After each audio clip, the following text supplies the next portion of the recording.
where do you think the United States now stands on the global stage? You've talked about trade over the years. We've talked about globalism.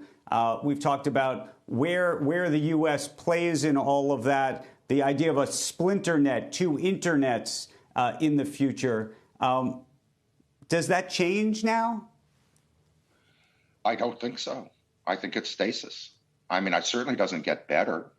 Obviously, we are not held high in most governments of the world. Most countries in the world look at us, look at this election. Not necessarily this election. I have a feeling actually they won't be critical of the election as such, but they look at the United States and they think, you want to talk about exceptionalism? Please. But I think there's stasis. And in terms of the business landscape, you just suggested you think it's no different. Is there any kind of rethinking of any type of investment that you would have made yesterday that you might not make today, therefore? Zero. It's stasis. If you have divided, if you have, look, if Joe Biden wins, it's merely symbolic.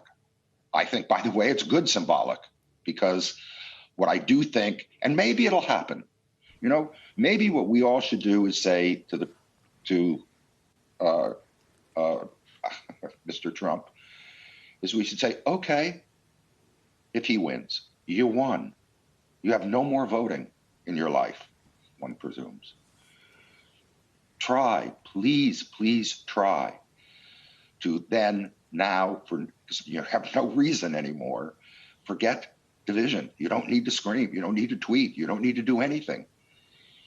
You know, whatever happens, he is a force, or what he represents is a force. And it has to be respected.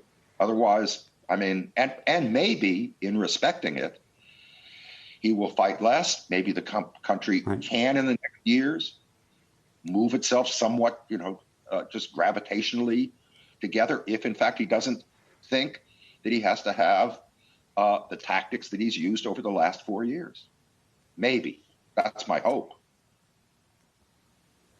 Hey, Barry, we talked to David Rubenstein earlier this morning. He said that if President Trump doesn't win re-election, that he's not going to go away like other presidents who have lost, pointing back to George Bush and others.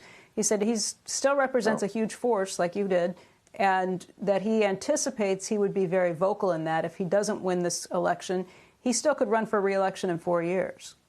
Sure. I think that, as I say, I'd hope for repudiation. I thought the first 4 years, I understood the mistake that had been made, but I thought re-upping him is very much a different equation, a much more serious one. Whatever has happened, he's not been repudiated. We have to take that. And out of that means that the next 4 years, if Joe Biden is the president, there's going to be a very strong opposition represented probably by Trump. I would think that the rhetoric, at least at the presidential level, will be completely different because Joe Biden is just a different character. But you've got to respect this. And you should respect it. Shepard Smith here. Thanks for watching CNBC on YouTube.